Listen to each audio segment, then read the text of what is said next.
was sent to Africa in 2000 as the Daily Telegraph's Africa correspondent, and every story that I was studying about Africa was drawn back to the Congo. Every crisis in Africa has its roots in the Congo. And I suddenly made a connection with the Daily Telegraph. It was the Telegraph who sent the explorer H M Stanley to explore the Congo and chart the river in the 1870s. It was a journalistic stunt. African history was changed by a journalistic stunt. And so I became obsessed with going back to the original route, to this place which had become the source, the root of so many of today's contemporary problems in Africa. The boy had the expression of an old man on his 10-year-old face. It was careworn, cold, and unsmiling. The arrival of our small convoy must have been the most interesting thing to happen here for months, but there was no sparkle of excitement in his expression.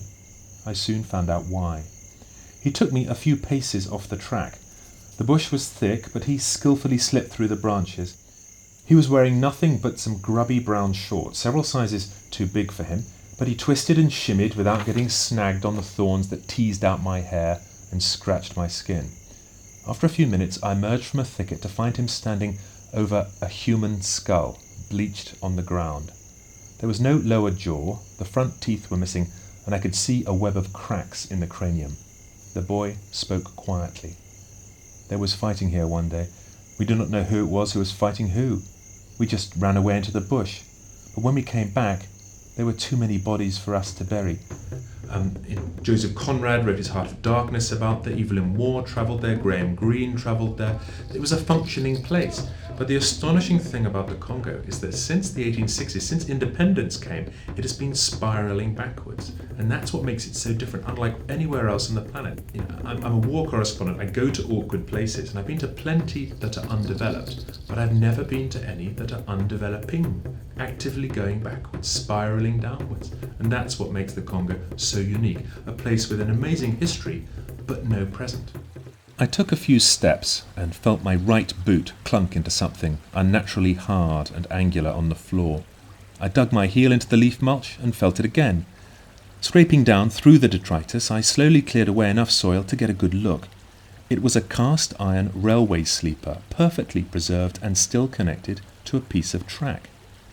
It was a moment of horrible revelation. What made it so horrible was the sense that I had discovered evidence of a modern world that had tried but failed to establish itself in the Congo.